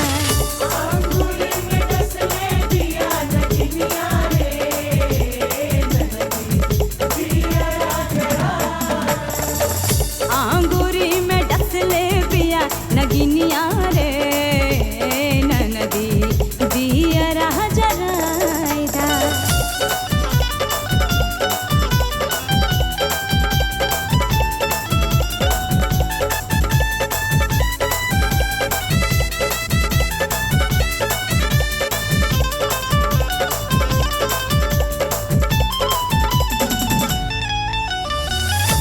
पूर्व गईनी रामा पश्चिम गईनी से पूर्व गईनी रामा पश्चिम गईनी से कतहु न मिले भी सहरिया रे ननदी दियरा जरादा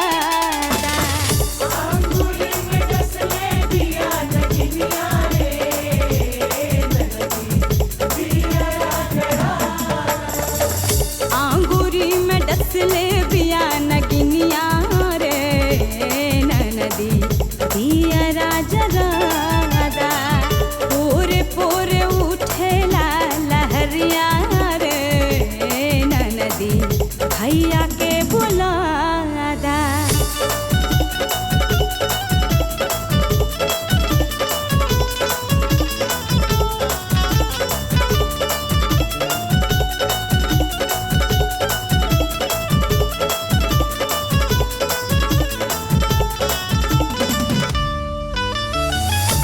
तड़पेला दहिया जैसे जल बिनु मछरिया रे तड़पेला दहिया जैसे जल बिनु मछरिया रे रेहगानी के काट भइल से जरिया रे ननदी दियरा जरादा